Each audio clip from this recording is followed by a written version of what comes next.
queridos. Graça e paz, boa noite para todos. Que Deus abençoe cada um dos irmãos. Então, a ênfase da oração de Viana foi voltada para Senhor, livra-nos do engano, livra-nos da heresia, né? Podemos abranger mais, livra-nos da apostasia, livra-nos de retroceder na nossa fé, né? Um famoso congressista americano chamado Claude Paper, ele disse certa feita que viver é como andar de bicicleta, só cai quem para de pedalar. E podemos falar a mesma coisa em relação à vida cristã, queridos. A vida cristã é como andar de bicicleta, só cai quem para de orar, quem para de meditar na palavra, quem para de depender de Deus. Só cai quem se desvia, quem olha para pastor, quem olha para obreiro, quem se afunda na desobediência. Então, temos que tomar cuidado. Semana passada, né, nós falamos um pouco sobre a velhice de Isaac. A velhice de Isaac. Ao meu ver, né, você pode até discordar, mas ao meu ver foi uma velhice patética. O seu último desejo, antes de morrer, era comer uma deliciosa comida feita por seu filho predileto, Esaú. Já tinha preferência de filho, que gerou um grande conflito familiar, essa preferência. Lá em Gênesis 25, versículo 28, diz que Isaac preferia Esaú, porque gostava de comer de suas caças, mas Rebeca preferia Jacó. E quando vamos para Gênesis 27, versículo 1 a 13, depois você lê em casa, ali nós vemos o último desejo de Jacó, de Isaac na velhice. Era comer um delicioso guisado, um ensopado de carne de caça, de preferência ali, caçada pelo próprio Esaú. E houve um grande conflito. Então, ele começou bem, não tem como negar. Isaac começou bem, buscando a Deus em todas as situações da vida. E terminou mal, desejando o quê? Comida antes da morte. E o mais triste é que esse desejo por comida ocasionou um conflito familiar que levou mais à frente o seu filho Jacó a fugir de casa. E ficou mais de 20 anos longe de casa. Rebeca morreu sem ver o filho. Esaú jurou Jacó de morte.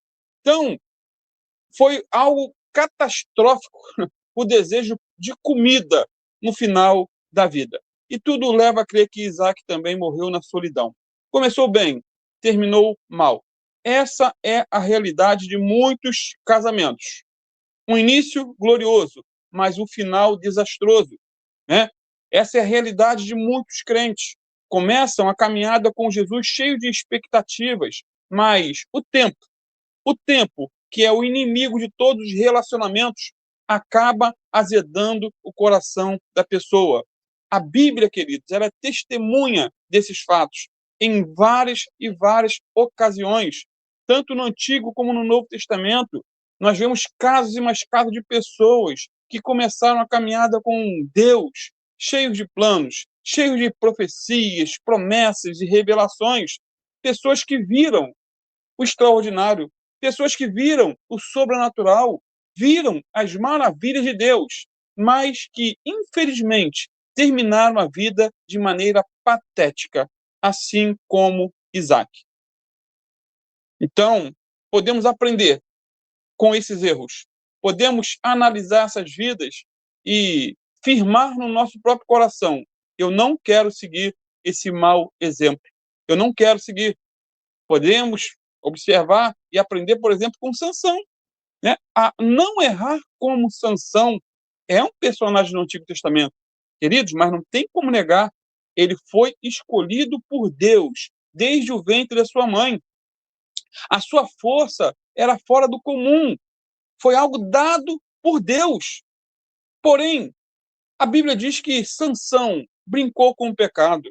Sansão se envolveu com prostitutas e terminou sua vida como um palhaço na corte do inimigo. Por mais que Sansão ele seja citado lá na galeria dos heróis da fé, o que indica aí que houve um verdadeiro arrependimento, ele não terminou a vida como Deus queria. E esse exemplo está escrito na Bíblia para a nossa reflexão. O final da vida de Sansão foi triste. Que é um outro exemplo, Saul, ele foi escolhido por Deus para ser rei em Israel. Mas quando você lê a sua história, você vê que gradualmente ele foi se desviando da verdade, até o ponto de se envolver com feitiçaria e cometer suicídio. Suicídio. Lá no primeiro livro de Samuel, capítulo 15, versículo 11, diz o seguinte sobre Saul.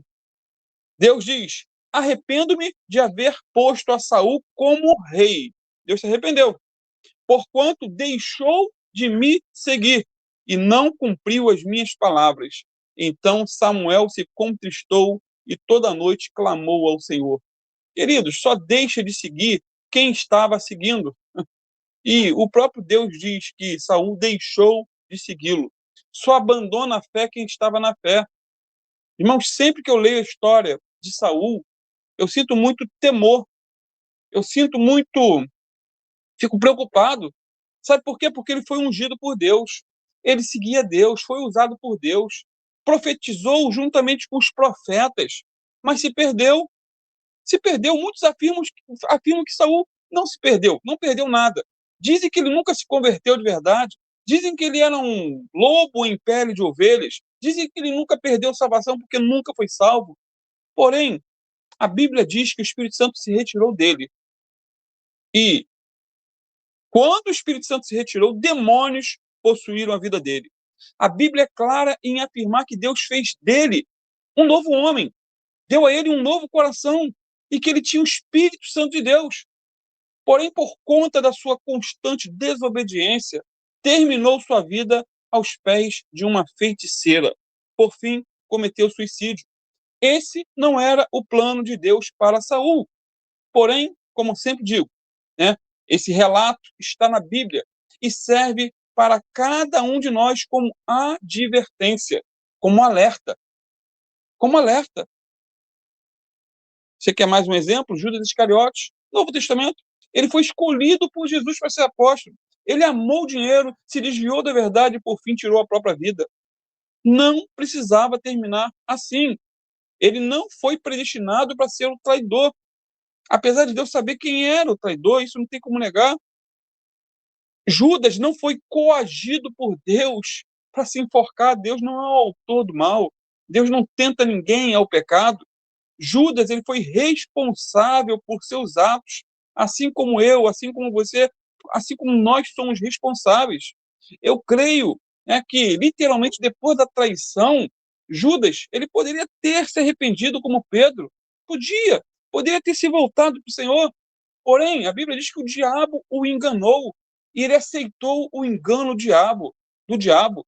A Bíblia diz que o diabo já havia induzido Judas Iscariotes, filho de Simão, a trair Jesus, lá em João 13, versículo 2. Agora, se Judas foi um salvo, se desviou, ou alguém que nunca se converteu de verdade, só Deus sabe. É foro íntimo de Deus. Agora, que ele tinha todas as características de um salvo, não tem como negar, queridos. Não tem como negar. Ele andou com Jesus, ele foi discipulado por Jesus, ele teve o melhor pregador, o melhor pastor, o melhor ensinador da Bíblia, né? Ele andou com Deus. Jesus é Deus. E mesmo assim, ele se desviou. Demas é um outro exemplo de alguém que começou bem, mas terminou mal e muito mal. Ele era um cooperador do apóstolo Paulo. Eu sempre cito esses exemplos e nunca é demais, queridos, ouvir esses exemplos, relembrar essas histórias. Está dentro do contexto de terminar mal, dentro da vida de Isaac. Tá? Filemão 1:24 diz assim: Marcos, Aristarco, Demas e Lucas, meus cooperadores. Olha só, o finalzinho da epístola de Filemão faz menção a Demas, um cooperador de Paulo. Queridos, Paulo, para ter um cooperador ao seu lado, com certeza viu nele características de alguém convertido, alguém salvo, alguém que foi transformado por Jesus. Lá em Colossenses 4:14, também diz assim: saúda-vos, Lucas, um médico amado, e Demas. Então, Demas aqui é citado mais uma vez. Só que quando chegamos lá em 2 Timóteo 4,10, o apóstolo Paulo, meio que decepcionado, diz o seguinte: porque Demas me desamparou ou me abandonou, amando o presente século, e foi para Tessalônica. Ou seja, Demas também abandonou a verdade por amor ao mundo, talvez amor ao dinheiro, talvez amor à fama, ou sei lá qual outro tipo de amor que o mundo oferece.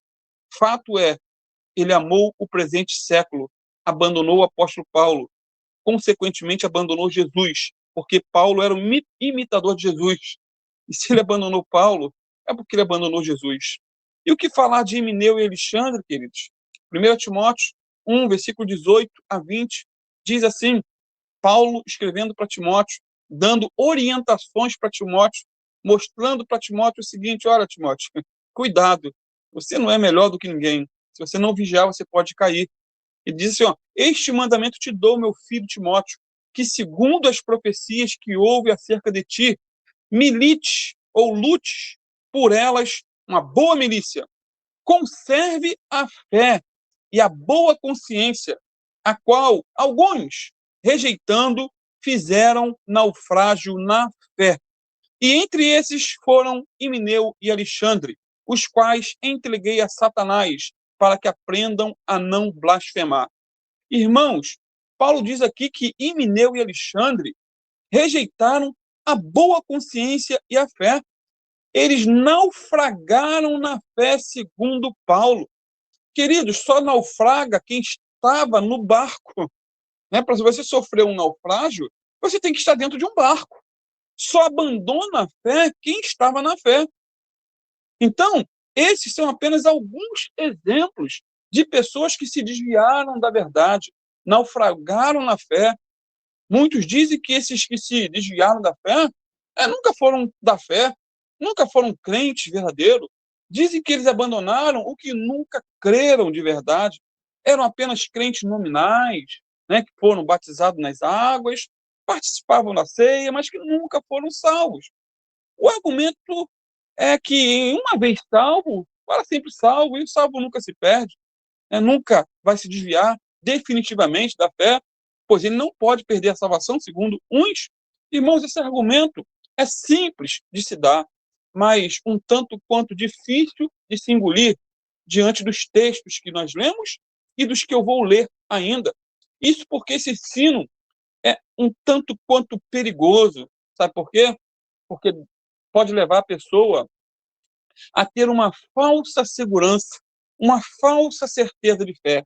E geralmente, aqueles que acreditam nisso, de que salvo, sempre salvo, tendem a relaxar em sua vida moral e espiritual. Tendem. Na verdade, só Deus sabe se uma pessoa que se desviou era crente de verdade ou não. Tem assuntos que pertencem a Deus e não aos homens. Agora, se a Bíblia nos adverte sobre a possibilidade da apostasia, então devemos vigiar dobrado, e sempre ler a Bíblia contra nós, e sempre ter aquele temor de dizer, Senhor, eu não sou melhor do que Judas, eu não sou melhor do que Saul, eu não sou melhor do que Sansão, eu sou feito do mesmo material, eu tenho sentimentos, eu tenho dúvidas, o meu caminhar não é perfeito, Senhor, tem misericórdia de mim, segura em minhas mãos, não deixe eu cair como eles caíram, me segura, Senhor. Então, precisamos depender de Deus. Se a Bíblia nos adverte sobre a possibilidade da apostasia, devemos vigiar. Se a Bíblia nos mostra exemplos e mais exemplos de pessoas que um dia andaram com Deus, mas que depois deixaram de andar, isso deve nos fazer pensar, no mínimo pensar. Em relação a Isaac, a qual nós temos nos referido nas últimas 2 semanas, eu não digo que ele apostatou da fé no pleno sentido da palavra, mas que ele perdeu o melhor que Deus tinha para ele na velhice, isso sim, ele perdeu. Agora, por mais que a salvação não seja aí uma conquista humana, mas um presente de Deus, queridos, devemos zelar por esse presente. Isso porque a Bíblia nos adverte em vários textos sobre o perigo da queda. o perigo do desvio, da apostasia, da frieza espiritual. Nos adverte não só a Bíblia, mas a nossa experiência. Com certeza você conhece alguém da família, alguém, um vizinho, um amigo, que um dia caminhou com Deus, um dia teve tantos sonhos, tantos planos, tinha experiências, ouvia a voz de Deus, e hoje em dia está no mundo das drogas, dos bares, das boates, das bebidas, do sexo ilícito e tantas coisas mais. Então, temos que atentar para o que a Bíblia diz e ter temor no coração. Por exemplo, 1 Timóteo 6,10 diz que o amor ao dinheiro é a raiz de todos os males. E, nessa cobiça, alguns se desviaram da fé. Olha mais uma vez, só se desvia da fé quem estava na fé. E se traspassaram a si mesmos com muitas dores. Queridos, só se desvia do caminho quem estava no caminho. Só se desvia da verdade quem estava na verdade. 1 Coríntios 10, versículo 1 a 13, há um alerta para nós. Paulo vai falar do povo de Israel que saiu do deserto, do Egito, né, com mãos fortes, e na caminhada do deserto, muitos morreram perdidos. Diz assim, ó, portanto, não quero, irmãos, que vocês ignorem o fato de que todos os nossos antepassados estiveram sob a nuvem e todos passaram pelo mar. Em Moisés, todos eles foram batizados na nuvem e no mar. Todos começaram ou comeram do mesmo alimento espiritual e beberam da mesma bebida espiritual, pois bebiam da rocha espiritual que os acompanhava, e essa rocha era Cristo. Contudo, Deus não se agradou da maioria deles. Por isso, os seus corpos ficaram espalhados no deserto. Essas coisas ocorreram como exemplos para nós, para que não cobicemos coisas mais como eles fizeram. Não sejam idólatras como alguns deles foram, conforme está escrito.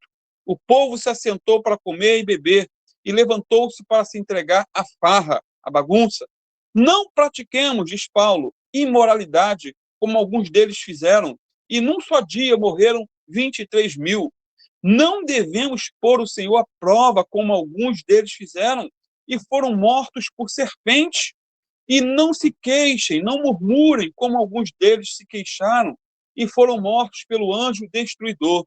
Essas coisas aconteceram a eles como exemplos e foram escritas como advertência para nós, sobre quem tem chegado o fim dos tempos. Assim, aquele que se julga estar firme, cuide-se para que não caia. Ou seja, aquele que pensa estar de pé, ore, vigie para que você não caia. Não sobreveio a vocês tentação que não fosse humana aos homens. E Deus é fiel. Ele não permitirá que vocês sejam tentados além do que podem suportar. Desculpa. Mas, quando forem tentados, ele lhes providenciará um escape para que o possam suportar. Viu que texto, queridos? Que alerta. Esses fatos, esses acontecimentos, diz Paulo, servem de alerta para nós. Em 1 Timóteo 4,1, Paulo também disse: mas o Espírito expressamente diz que nos últimos tempos apostatarão alguns da fé, dando ouvidos a espíritos enganadores e a doutrinas de demônios. Então, se alguém apostatou da fé, é porque um dia estava na fé. Os crentes regenerados pelo Espírito Santo não estão livres, queridos, de cair da graça. Não, e perder-se eternamente, não. Em Lucas 21:36, o Senhor Jesus disse: vigiai, pois, em todo tempo, orando para que sejais havidos por dignos de evitar todas essas coisas que hão de acontecer e de estar em pé diante do Filho do Homem.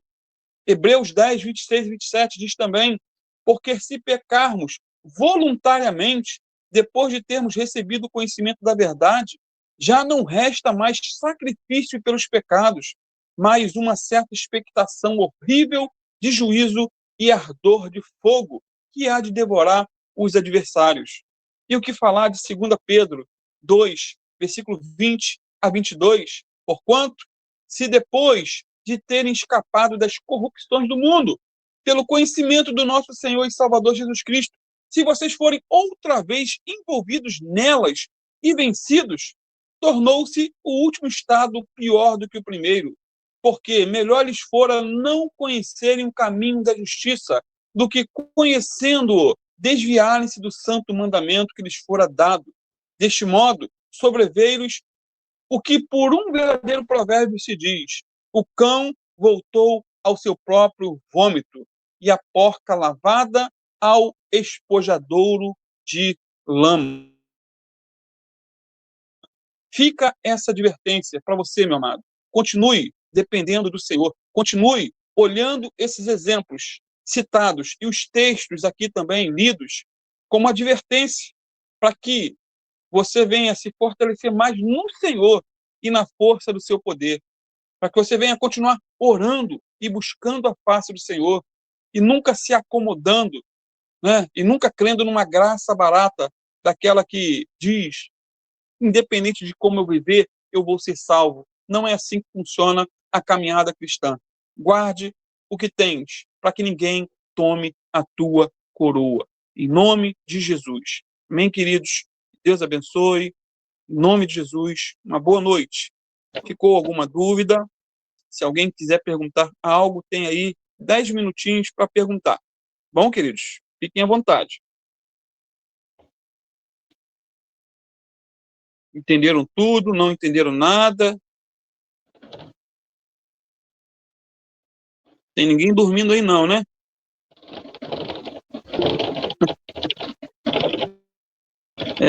Oremos, queridos. Oremos. Pai amado, em nome de Jesus, Senhor. A tua palavra foi exposta mais uma vez, Senhor. Por mais que eu não tenha Isaac como um desviado no pleno sentido da palavra, como já disse, ele não gozou do melhor que o Senhor tinha para ele na velhice, Pai. Até porque a atitude dele levou problemas terríveis naquela família. O Senhor venha ter misericórdia de nós, Pai, na nossa caminhada, guardar os nossos pés, Senhor, guardar nossa vida espiritual, nos manter, Senhor, na linha, na dependência de Ti, Senhor. Livra-nos, Senhor, da apostasia, guarda-nos, Senhor, de ter o coração endurecido pelo engano do pecado. Guarda-nos, Senhor, de ter o coração endurecido pela fascinação das riquezas, fascinação do sucesso, do glamour, ou do desejo próprio de fazer as nossas próprias vontades, de curtir a vida, de gozar o que é de melhor nessa vida, achando que no fim vai terminar tudo em pizza.